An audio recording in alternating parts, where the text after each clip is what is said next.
You know those moments when your life splits in two, like you've got before and after, and you're suddenly standing at the exact second it all changes? That was me on a random Friday night. I thought it would be like any other. I was wrong. I'd had a long day at work, one of those endless grinds where the hours bleed together until you're just praying to get home. But I had this plan to turn it around. Something simple, something good. I picked up Thai from Sarah's favorite spot, extra peanut sauce just how she liked it. I was practically giddy imagining her reaction. We hadn't had much time for each other lately, and this felt like a small way to reconnect. But as soon as I walked through the front door, something felt off. The house was too still.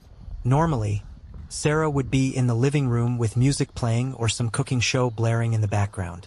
The lights were dimmed, and her phone was sitting on the counter, which stopped me in my tracks. Sarah never left her phone unattended. She treated it like it was a life support machine. I called out, "Sarah?" Nothing. A flicker of unease crawled up my spine. I tried to shake it off. Maybe she was in the bathroom. Maybe she went upstairs to grab something. I set the takeout bags down and followed the faint hum of voices toward the bedroom. As I got closer, I heard something. A low murmur, soft laughter. First, I thought she was on a call. I stopped outside the door, my hand hovering just above the knob. The laughter came again, followed by a whisper. And then I heard Sarah say, "I've missed you so much." I pushed the door open. The next few seconds felt like slow motion, like a movie scene where the sound cuts out and you're left with nothing but visual chaos. Sarah was in bed, tangled in the sheets, her hair a mess. And right there beside her, wearing nothing but a panicked expression, was Rachel, her best friend, our bed. For a moment, my brain refused to process what I was seeing. My wife, the woman I'd loved for years, the person I trusted more than anyone in the world, was staring back at me with wide, tear-filled eyes. And her best friend, someone who had been part of our lives for nearly a decade, was frozen beside her, caught in the act. I expected an explosion of emotion, rage, heartbreak, something, but instead, everything inside me went eerily quiet. Sarah scrambled to grab a blanket, clutching it to her chest. "It's not what it looks like," she said, voice trembling. Rachel just sat there, staring at me like a deer in headlights. "Really?" I said, my voice calm and detached. "Because it looks like you two were just very busy." Sarah burst into tears, blubbering some nonsense about how she could explain everything. Rachel tried to say something too, but her voice sounded distant, like I was underwater. I wasn't listening. I turned on my heel and walked out, ignoring Sarah's desperate calls behind me. I grabbed my keys, got in the car, and drove. I didn't have a destination in mind. I just needed to get away. I drove aimlessly, the streets blurring into an endless stream of headlights and neon signs. My hands gripped the steering wheel so tightly my knuckles turned white. I kept replaying the scene in my head, trying to make sense of it. How long had it been going on? Weeks? Months? Years? And how did I not see it? Rachel had always been around. She was one of those people who could charm the hell out of anyone. Smart, confident, magnetic. We'd shared countless dinners, vacations, even lazy Sunday mornings over coffee and croissants. I never imagined in a million years that she would betray me like this. The worst part? It wasn't the shock or the anger. It was the realization that this wasn't some random, impulsive fling. No, this had history. It had a rhythm, a routine. They had built something together right under my nose. I pulled into the parking lot of a cheap roadside motel, the kind of place with flickering neon signs and carpet that smelled like mildew. I checked in, paid cash, and collapsed onto the creaky bed, staring up at the stained ceiling. That's when the numbness started to wear off. The rage bubbled up from somewhere deep inside me, hot and electric. I thought I was angry before, but that was nothing compared to what hit me then. They had blown up my life, shattered it into a million pieces without a second thought. I wasn't just going to walk away from this. No, if they thought they could burn my life down and walk away unscathed, they were dead wrong. This wasn't going to be some impulsive, emotional outburst. I wasn't going to scream and shout and let them play the victim. No, this was going to be a slow, calculated process. I would dismantle everything they cared about, brick by brick. Revenge wasn't just a passing thought anymore. It was a plan, and I was just getting started. I barely slept that night. Every time I closed my eyes, I saw it again. Sarah and Rachel tangled up in our bed, their eyes wide with guilt and panic. I wasn't sure what hurt more, the betrayal itself or the fact that it had been them. This wasn't some stranger or a fleeting affair with a coworker. It was her best friend, the woman I'd welcomed into our home, trusted, even liked. The next morning, I left the motel with a splitting headache and a gnawing sense that I needed answers. I wasn't going to just stew in my anger without knowing the full story. I had questions, and I was going to get them answered. When I got back to the house, Sarah was waiting for me. She looked like hell, red eyes, tear-streaked cheeks, and a trembling lower lip like she'd spent the entire night crying. "Can we talk?" she asked, her voice barely above a whisper. I leaned against the doorframe, arms crossed. "Talk? Sure. Why don't you start with how long this has been going on?" Her eyes darted to the floor. "It's complicated. Complicated." I laughed bitterly. "You were literally in bed with your best friend. What's so complicated about that?" "I didn't mean for it to happen," she said, her voice cracking. It started small. After Rachel and Ben split up, she was around a lot more. She was lonely. I was trying to be there for her. "So, you comforted her by sleeping with her?" "No," Sarah snapped. "It wasn't like that at first. We would talk, have wine nights, and then one night it just happened. I didn't plan it. Neither of us did. I felt something cold settle in my gut." "How long?" She hesitated. "Sarah, how long?" "About 6 months," she whispered. 6 months. I clenched my jaw so hard I thought my teeth might crack. Half a year of sneaking around, lying to my face, smiling at me over dinner while she carried on a secret relationship with her best friend. "And every time you told me you were meeting Rachel for coffee or going to a girls' night, it was all a lie?" "It wasn't always a lie," she said weakly. "Sometimes it was just coffee. Sometimes we talked about stopping. We didn't want to hurt you." "You didn't want to hurt me?" I repeated, incredulous. "You didn't want to hurt me, but you still slept with her for 6 months. In our bed." Her face crumpled. "I love you. I never stopped loving you." "Wow, you've got a funny way of showing it." I pushed past her and went upstairs, my blood boiling. I needed space to think, to process, but all I could do was replay every interaction between Sarah and Rachel in my head with fresh eyes. Suddenly, things that had seemed innocent at the time took on a much darker meaning. I remembered that weekend trip Sarah had taken with Rachel back in June. The one she'd claimed was just to get away for a bit. I'd encouraged her to go. Hell, I'd even driven her to the airport. I thought it was a good idea. She'd been stressed, and I trusted her. I could see it now for what it really was. A romantic getaway, a break from the charade of pretending she was still the devoted wife. Then there were the late-night texts from Rachel. The way Sarah had started locking her phone, something she never used to do. The whispered conversations that stopped the moment I walked into the room. All the pieces were falling into place, and it was worse than I'd imagined. I spent the rest of the day combing through Sarah's phone records, bank statements, anything I could get my hands on. I found hotel receipts I didn't recognize, long phone calls at odd hours, and text message patterns that left no doubt in my mind about what had been going on. It was thorough, calculated. They'd been careful, but not careful enough. Later that night, I sat on the couch, staring at my phone. I had enough evidence to blow up their lives right then and there. I could have called Rachel's boss. She worked at a prestigious law firm that didn't take kindly to scandal, or posted the receipts online for everyone to see.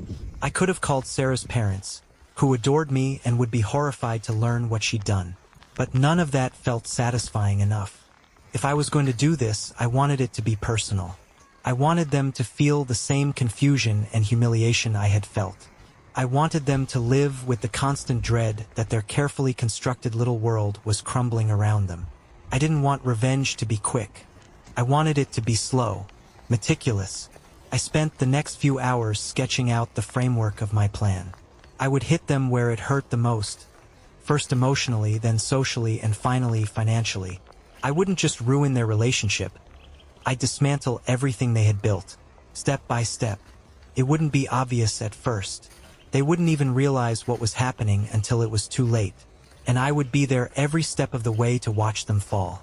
After Sarah's confession, I thought I'd hit rock bottom. But the truth is, rock bottom is slippery. You can always sink lower. It's not the initial betrayal that destroys you. It's the quiet moments afterward. The empty house. The echoes of shared memories that suddenly feel like traps. For the next few days, I barely ate. My mind was a constant carousel of questions. How long had they been laughing at me behind my back? How many times did they share inside jokes that I wasn't in on? But then something strange happened. The despair started to mutate into something colder, sharper. Revenge. The idea crept in slowly, whispering in the back of my mind, curling around my thoughts like smoke. They think they've gotten away with it. They think I'll just disappear quietly. They're wrong. I wasn't going to implode and self-destruct. No, I was going to focus, refine.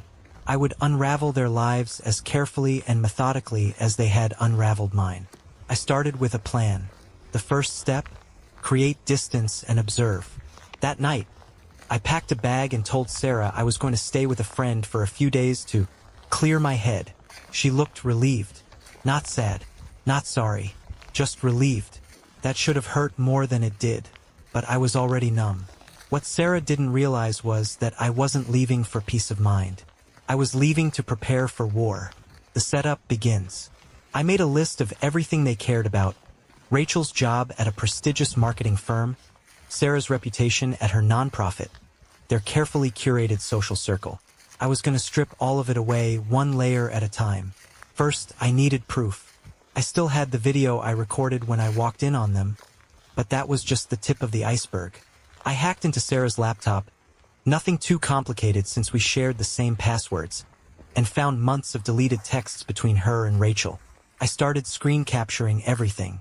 The hotel reservations. The work lunches that were really meetups at boutique hotels downtown.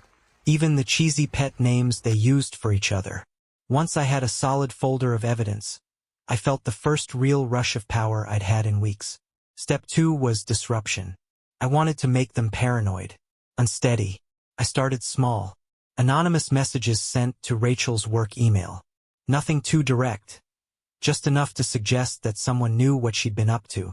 Things like, "The truth always comes out," or "How's Sarah these days?" Rachel had always been confident, bordering on cocky. But it didn't take long for the cracks to show. She started looking over her shoulder, jumping at every notification on her phone. Sarah wasn't much better. She called me one night, her voice trembling. "Have you been sending weird emails?" I smiled to myself. "No, why?" "I think someone knows," she whispered. "Someone at work got an email about me. It's vague, but it's weird." "I'm sure it's nothing," I said, my voice calm and reassuring. Probably just a coincidence. But inside, I was grinning. The first real blow. It was time to escalate. I reached out to Jenna, Rachel's ex-girlfriend. She'd always been kind to me. A little intense, but fiercely loyal. When she picked up the phone, I could tell she hadn't heard the news yet. "I'm sorry to drop this on you," I said, "but you deserve to know the truth." There was a long pause as I laid everything out for her, step by step. The affair, the lies, the timeline. First she was silent. Then she laughed. A low, bitter sound. "Of course," she said. "I should have known." Within hours, Jenna had blown up every bridge Rachel had left standing. Social media posts, group chats, even a scathing email to Rachel's boss, detailing exactly why she was unfit for her position. By the end of the day, Rachel's world was in freefall. Sarah, meanwhile, was spiraling. She was always the one who kept her cool, but now she was unraveling faster than I expected. She started calling mutual friends, fishing for information, trying to figure out if anyone else knew. But I'd been careful. No one knew it was me pulling the strings. For now. The calm before the next storm. For the first time in weeks, I slept like a baby. There's something oddly peaceful about watching your enemies flail around in the chaos you've created. It's like sitting back and watching a carefully planned domino chain fall. I wasn't done yet. Not even close. Next, I'd hit them where it really hurt. Their reputations, their careers, their finances. But that could wait until tomorrow. Revenge, when done right, is an art form. You can't just swing wildly and hope for results. No, it takes patience, precision, and timing. Up until now, I'd been laying the groundwork. Little cracks in the walls of their lives.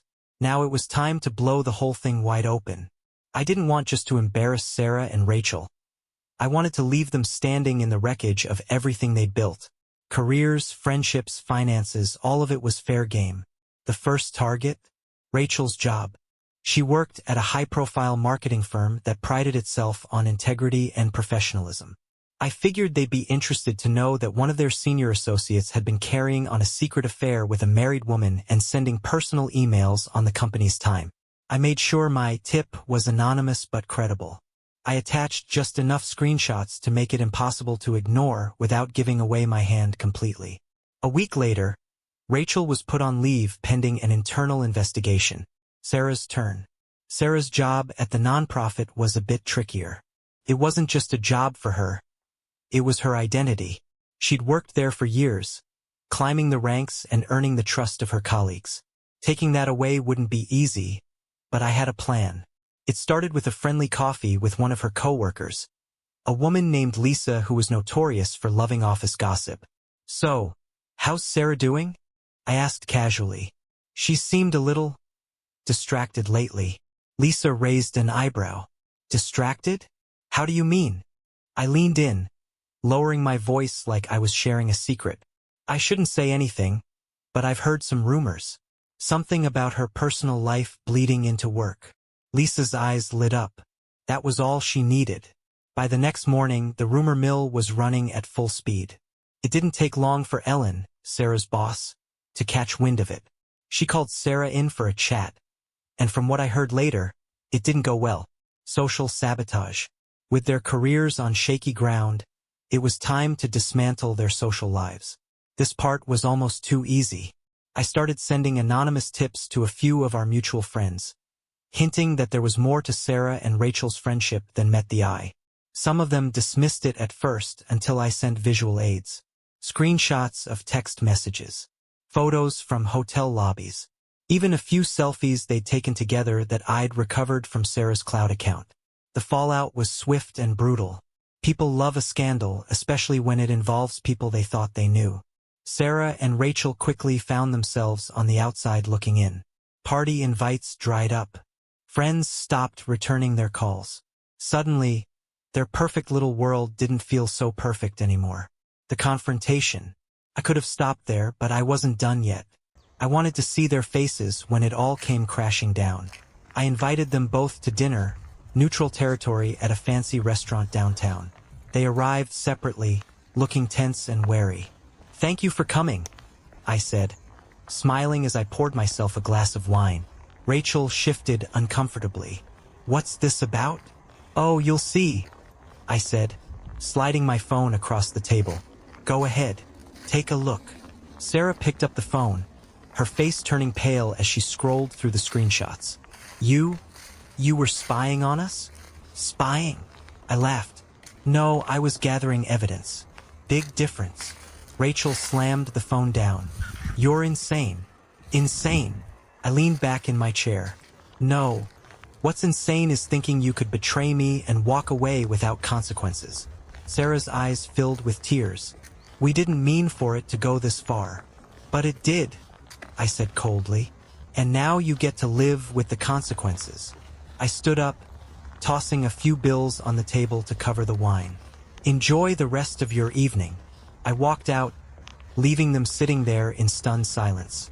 Part 5, Fallout. In the days that followed, everything I'd set in motion hit full force. Rachel was fired from her job. Apparently, the marketing firm didn't want the PR headache of dealing with her personal drama. Sarah was quietly pushed out of the nonprofit. They called it a mutual decision, but everyone knew what it really meant. Their social circle was in shambles. Mutual friends took sides, most of them not on Sarah and Rachel's. Even Jenna wasn't done yet. She posted a detailed account of Rachel's betrayal on Facebook, tagging half the city in the process. It went semi-viral. Suddenly, Sarah and Rachel couldn't go anywhere without getting side eyes and whispered comments. Reflection. Watching it all unfold should have felt like victory, but it was more bittersweet than I expected. I'd gotten my revenge, but at what cost? I was free, but I was also exhausted. It turns out that dismantling two people's lives is a full-time job. One night, as I sat on the couch with a glass of whiskey, I found myself wondering if it had all been worth it. Then I remembered the look on their faces at that dinner, and a slow smile spread across my face. Yeah, it was worth it. It's funny how quickly things can unravel once you give them a little push. What had taken Sarah and Rachel years to build, careers, reputations, friendships, was now crumbling faster than either of them could keep up. The fallout had already begun, but I wasn't finished. There were still a few loose ends to tie up, and I intended to leave no stone unturned. The next phase of my plan? Complete isolation. They thought they'd already hit rock bottom, but I had news for them. Rock bottom has a basement. Social circles turn hostile. In the weeks following our confrontation, Sarah and Rachel became pariahs. The carefully curated group of friends they'd surrounded themselves with started to distance themselves. It wasn't just because of the affair. It was because people don't like being lied to, and they especially don't like being made to feel stupid. I made sure to help that along. A few more anonymous messages here and there, just to remind people of the extent of Sarah and Rachel's betrayal. One of those messages found its way to Jenna's sister, a woman with a reputation for being a little intense. Within 24 hours, she had posted a scathing open letter on Facebook, detailing the entire sordid affair in brutal detail. Names were named. Photos were attached. The post spread like wildfire. Sarah and Rachel were officially the talk of the town, and not in a good way. Financial woes. Now it was time to hit them where it really hurt, their finances.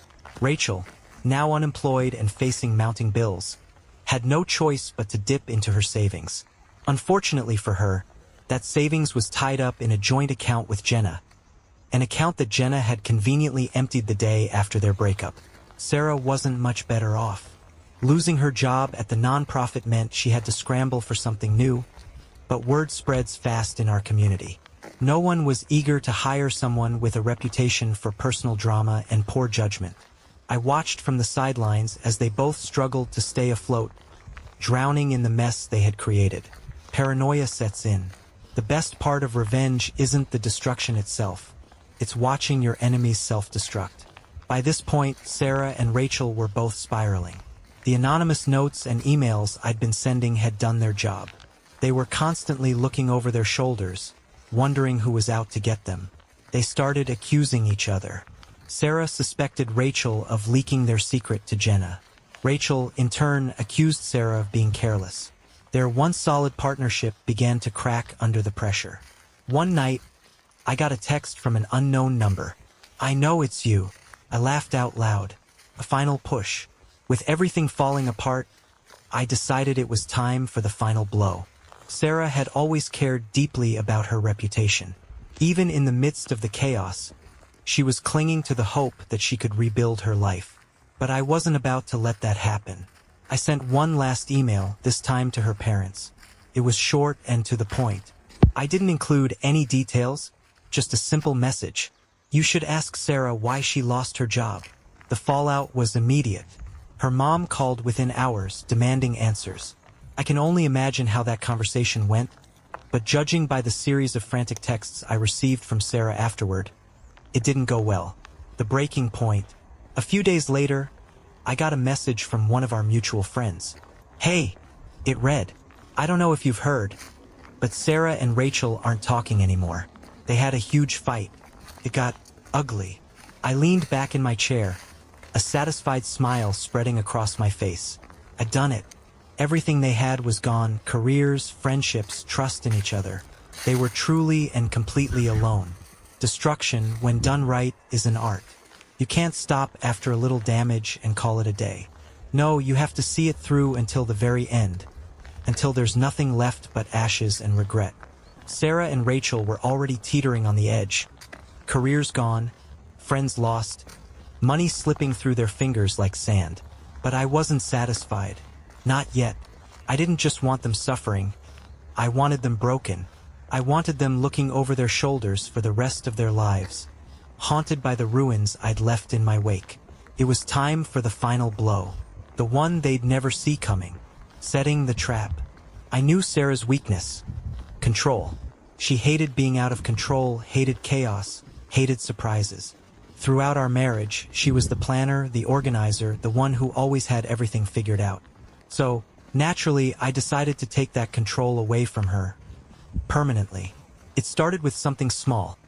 A post on an anonymous forum where people shared their experiences with infidelity and betrayal. It was carefully crafted to sound like a genuine plea for advice. Caught my wife cheating with her best friend. I've kept quiet, but now I want everyone to know the truth. Should I tell her family, our friends, or let them figure it out on their own? The responses poured in, hundreds of strangers urging me to expose everything, to make sure everyone knew what she had done. I didn't need their advice, of course. I already knew exactly what I was going to do. But the forum gave me the perfect cover. Created buzz. Soon enough, the story began spreading to local Facebook groups, whispered about in community circles. Then I dropped the real bomb, the email that ended it all. Sarah had one final pillar holding her life together: the charity gala she had helped organize for months. It was her last chance to salvage some dignity and remind everyone that she was still the capable, respectable woman they used to know.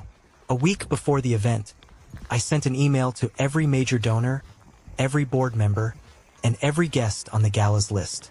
I included everything: screenshots of texts, timelines, photos. The subject line was simple: what you should know before the gala. The reaction was nuclear. Within hours, Sarah's phone was blowing up. The charity issued a formal statement distancing itself from her. Several board members pulled out of the event entirely. Sponsors backed out, citing reputational concerns. The gala was canceled. Sarah's reputation? Erased. Rachel's collapse. Rachel didn't escape unscathed either.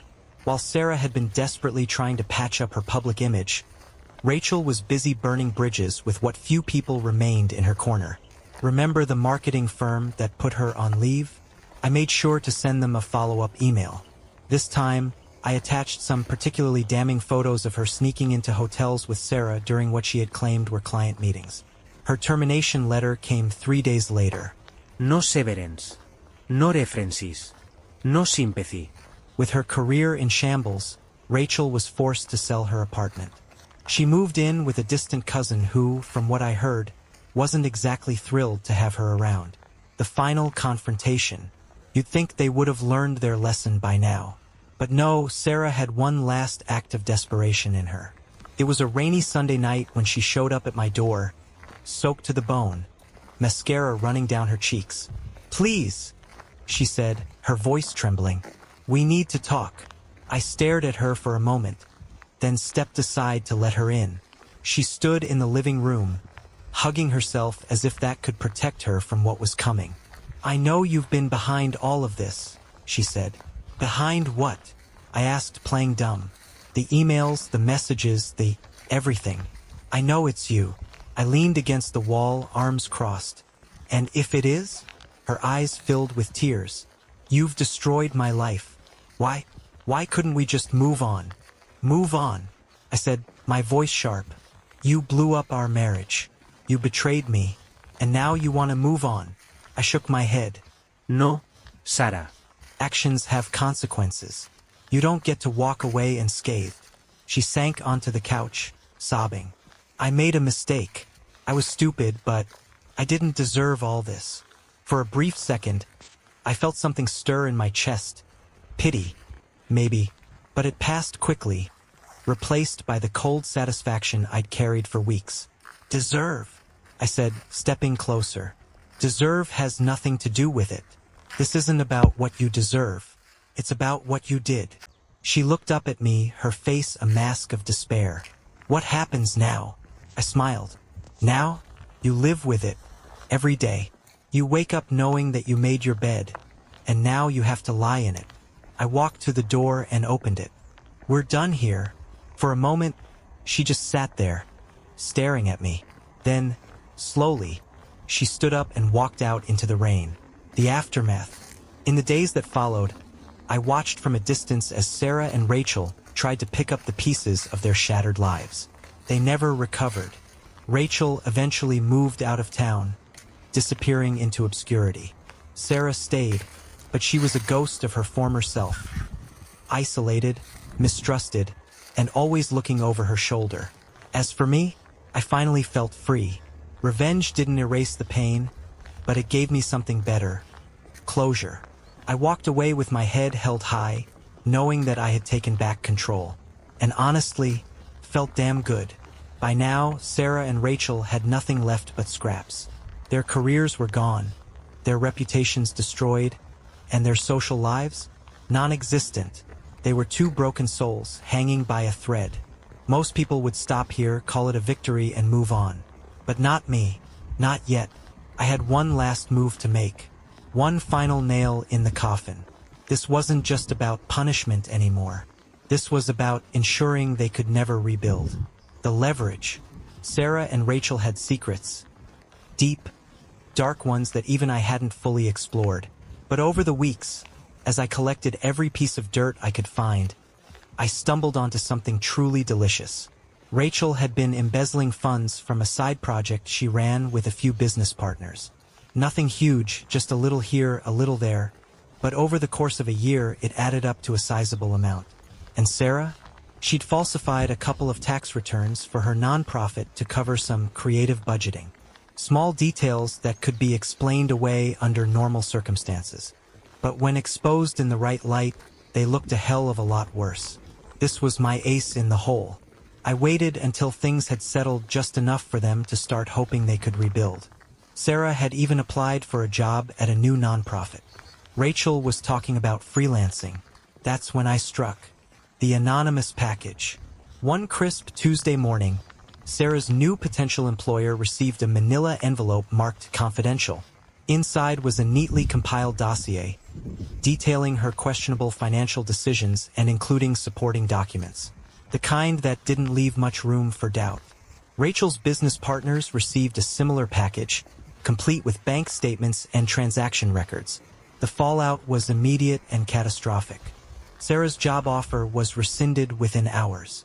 Rachel's business partners filed a formal complaint, launching an investigation that left her scrambling to cover her tracks. This time, there was no denying it. No spinning the story. They were finished. Public humiliation. But I wasn't quite done. See, revenge isn't just about wrecking someone's life privately.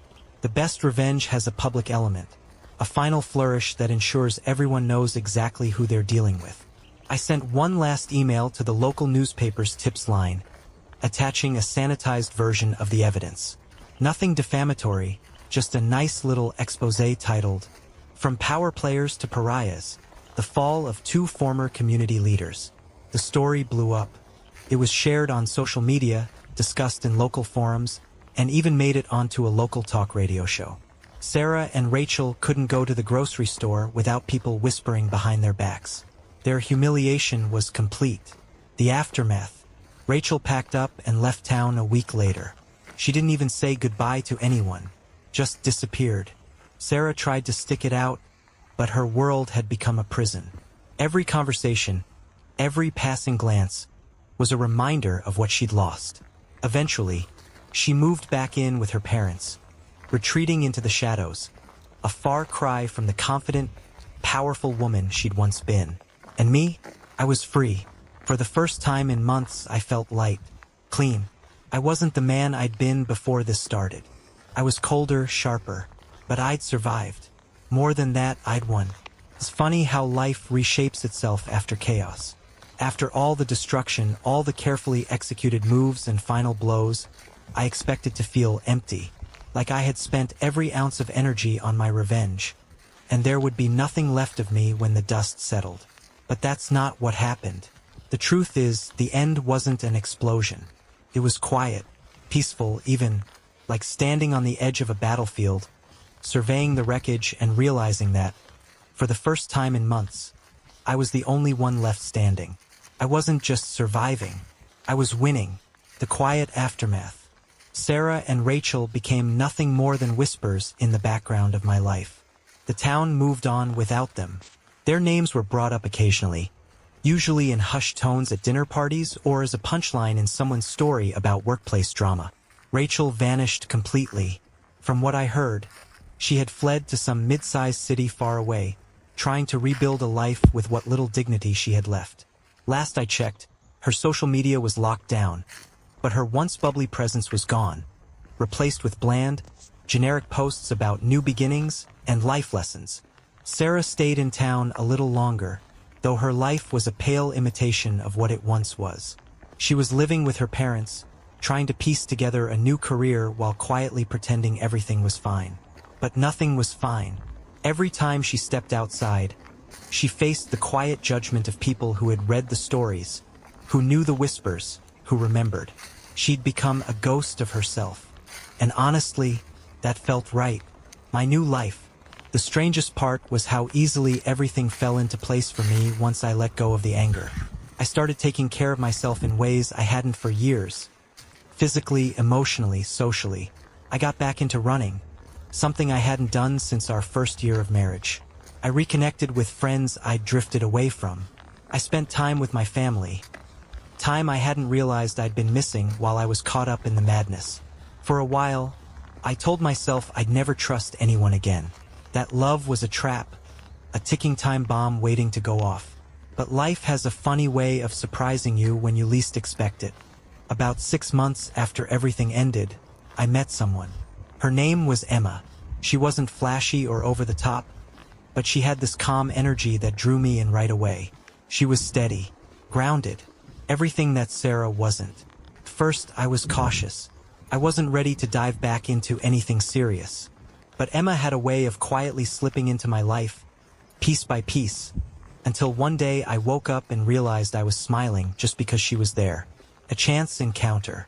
One afternoon, a year after the whole ordeal, I ran into Sarah. It was in a coffee shop, one of those hipster spots that she used to love. I almost didn't recognize her at first. She looked smaller somehow, faded. She saw me before I could slip out, and for a moment, there was a flicker of something on her face. Hope, maybe, regret. "Hey," she said, her voice tentative. "Hey," I replied, keeping my tone neutral. There was an awkward pause. "You look good," she said, forcing a smile. "Thanks," I said, not returning the compliment. "I'm doing well." She nodded, her eyes flickering to the floor. "I'm glad to hear that. I've been thinking about everything, and I'm sorry. for all of it, for what I did to you. I know I can't change the past, but..." I held up a hand, cutting her off. "You don't have to explain. I've moved on." Her eyes widened slightly, like she hadn't expected that answer. "Take care of yourself, Sarah," I said, turning to leave. As I walked away, I felt no anger, no sadness, just relief. For the first time in a long time, I was free. A fresh start. Sarah and Rachel were just stories now. Chapters in a book I'd already finished reading. Every now and then, I'd hear a rumor about what they were up to. But it didn't matter anymore. I had my own life to live. Emma and I bought a house on the edge of town.